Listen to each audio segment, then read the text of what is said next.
traders, how are you? With Marcello, founder of the Day Trading Academy. Today we're doing the recap of what happened in the markets last week, stock markets, economies, finance, all that good stuff. This week we have governments in Asia advising to be careful because there might be a mega quake coming. We also have the government in the United States revising all of the labor numbers, all the job numbers, which basically means that the economy really isn't doing as well. And we have the Doomsday Fish appearing in California. Let's go ahead and get started.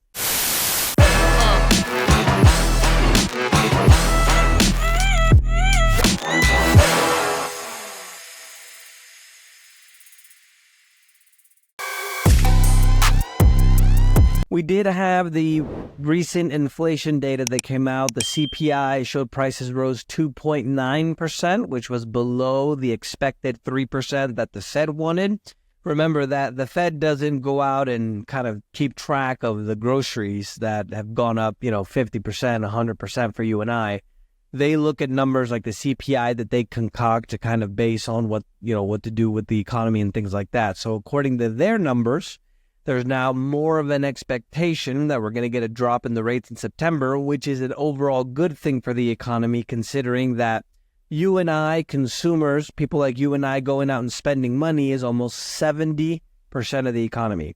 So once they start lowering rates, you and I can pay less on our credit cards. We can go out buy cars. We can go out buy houses because everything is going to become a lot cheaper. And they have an election, obviously, at the end of the year. Markets were higher on Thursday. Also, the retail sales data was an unexpected higher number, which was 1% in July, meaning that consumers are still going out and spending money. As, for example, the credit card rates, the amount of credit card debt that we have in the United States is continuing to hit record numbers. Walmart also reported their earnings, which were solid, meaning that Walmart, which is the biggest retail company, meaning the biggest company that has stores in the world, especially the United States, showing good numbers means that the economy, the consumer, which is almost 70% of the economy, is doing pretty good. That's what, quote unquote, the numbers show. The markets in the United States, all positive. And the Communist Republic of Canada, they went up 3.18%. And some of the crazy conspiracy theory news. The Japan government is saying to prepare for a mega quake.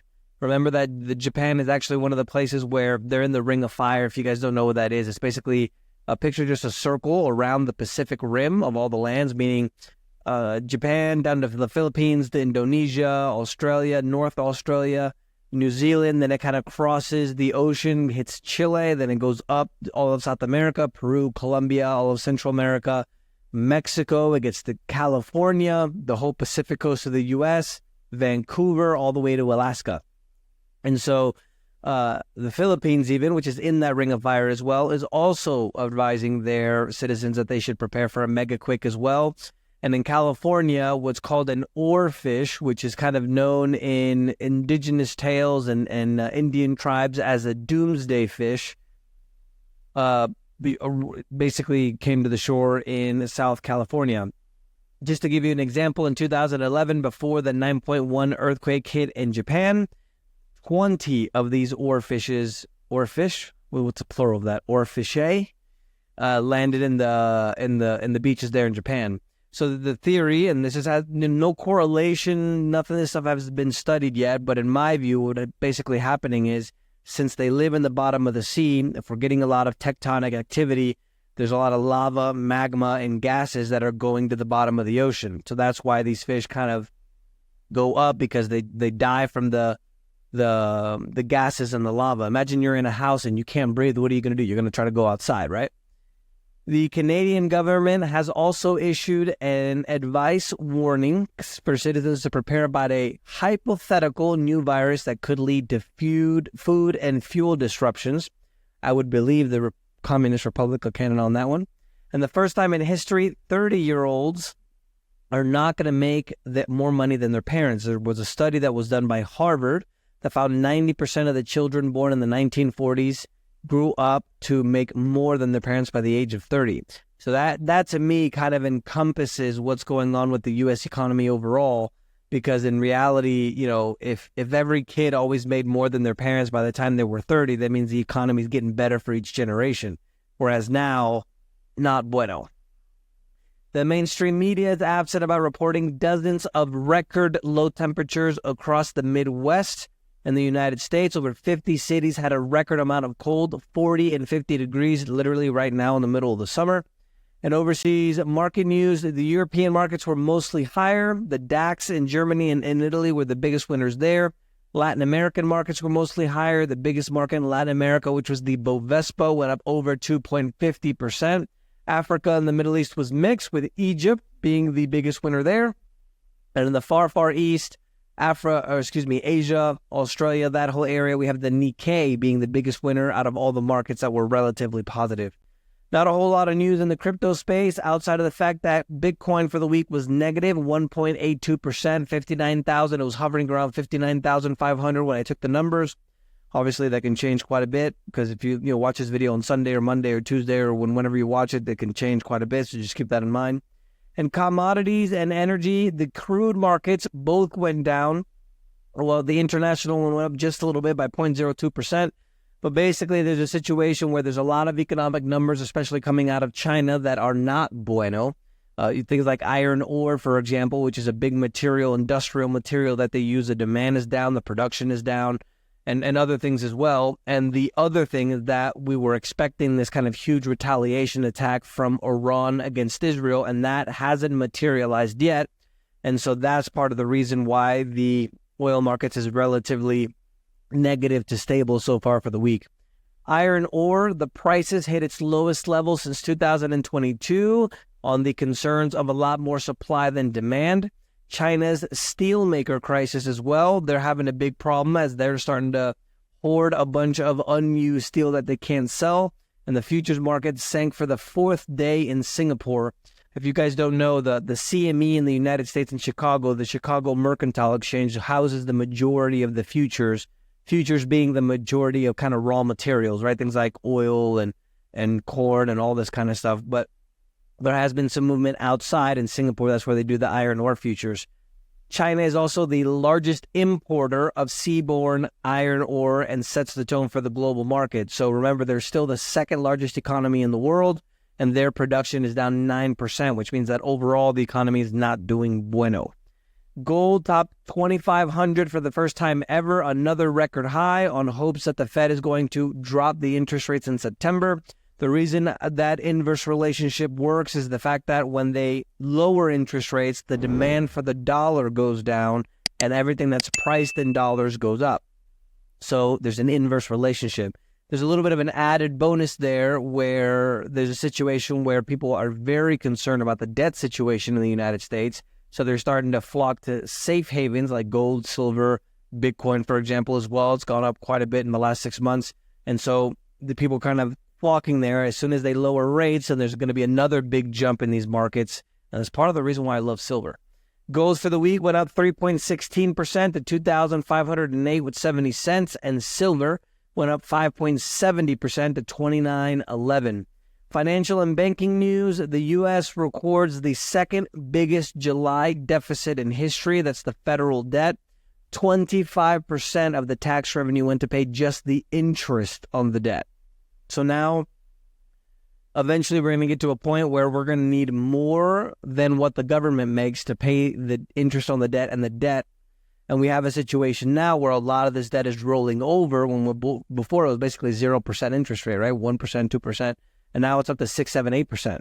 So as we start to renew that debt, which is about a third or so, then the price of that debt is going to triple, meaning that in order for us to pay the same amount of, let's say it's $100,000, for example, to put it in a personal example, if we need to renew $30,000 of that $100,000 debt when before we were paying 1% and now we're paying 8%, that's going to triple the amount that we have to pay, essentially, right? Quadruple. And that's not bueno when our deficits, meaning that the amount that we're spending compared to the amount that we're making, according to the budget for the federal government, is lopsided with a lot more payments, a lot more debt than we have income. UK inflation rose to 2.2%, coming in slightly below expectations. The Q2 for the Eurozone GDP rose by 0.3% quarter over quarter. And the CPI, which is the consumer prices in France, went up 2.7% year over year. and that was slightly up from last month in France.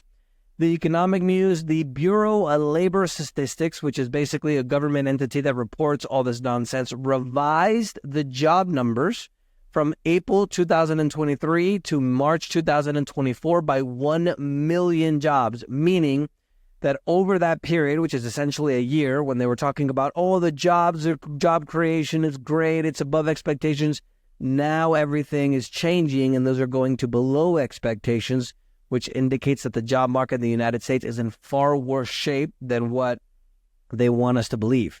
Another thing that's really interesting is if you see the job growth, the amount of growth and the amount of jobs, for example, compared to citizens for illegal aliens, the amount of jobs are going significantly higher for illegal aliens compared to citizens.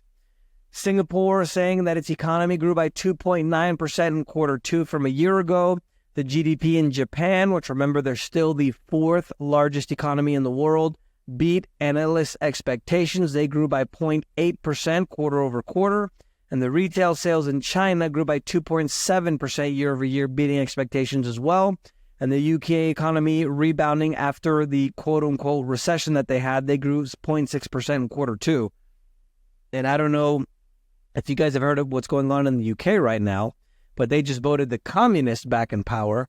And now the administration, the regime, we should say, in the UK is releasing prisoners, people that have killed, raped, and stolen, to put people in jail that say bad things on social media. This is where we're at in the UK now. So, Thursday, the U.S. consumer spending rose by more than expected in July. The retail sales were 1% in July, surpassing the expectations. Remember, as I mentioned in the beginning, the absolute biggest number in the U.S. economy, which is still the largest in the world, is the consumer spending, which is almost 70% of the economy. And the housing starts tumbled in July as well. They declined 6.8% in July to a seasonally adjusted about 1.2 million units. Fragile demand. This has to do with the mortgage rates being so high, and obviously now people can't afford it. It's cheaper to rent, basically, than it is to buy. Corporate news, Subway, the sandwich chain, is calling a quote-unquote emergency meeting with its franchises after the sales plummet. 19,000 stores in North America. Their gross sales, one of the franchisees that they interviewed for the article said that gross sales were not even at 2012 levels, and the profit was 5 times before what it is today. And this is kind of another idea of what's happening with the consumer. I don't know if people are actually catching on that their food is atrocious. It's not really healthy, but maybe it's a little bit of both.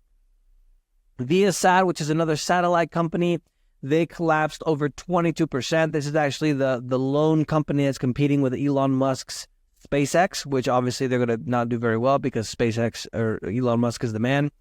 There were some reports that major shareholders like pensions, for example, wanted to get out of the Viasat stock. Their stock so far this year is down 40%. And Walmart rose over 6% after they topped earnings, and they still expected growth in sales to rise by about 4 to 5% or so this coming year, or at the end of this year, I should say. And Starbucks also had great news. They poached the Chipotle CEO. Starbucks stock went up by quite a bit, while Chipotle stock went down by quite a bit. And it's a good thing for Starbucks because obviously they're not doing very well, and they're getting a man that supposedly has done extremely well with Chipotle and other places like Taco Bell as well. JetBlue had its worst day in its history. They collapsed over 20% on Monday after they reported that they were going to issue $3 billion in new debt. And Google, their shares fell over 2% after the Department of Justice, after saying that they illegally are managing a monopoly in search with Google. You might think about breaking up Google. So that means that Google Chrome and things like the Android operating system for mobile might be out of the hands of Google. H&R Block, their shares went up over 12% on Friday after fiscal full quarter four results topped estimates. They raised their dividends. They also authorized a $1.5 billion buyback. The stock is up over 33% so far this year. And in technology, Huawei, the huge Chinese conglomerate, they are introducing a new AI chip to the market to compete against NVIDIA. Remember that the United States still has sanctions against China, so they can't get their hands on these chips, and they're saying that they can compete with some of these chips that they have with NVIDIA. And in some of the international events, Greece's worst wildfire this year has spread into the suburbs of Athens. They're asking for the European Union for support. And obviously, we still have the Ukraine-Russia war going on. I don't give a lot of those news anymore because I just figured it's more of the same, right? It's like, oh, Russia attacked, oh, Ukraine attacked. Same thing with the Middle East. It's like, oh, Israel attacked, Iran attacked, Hezbollah, blah, blah.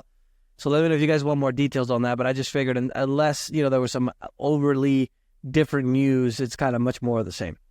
That's the news for this week, guys. Let me know if you guys have any questions. Don't forget to subscribe. And remember, the preppers were right.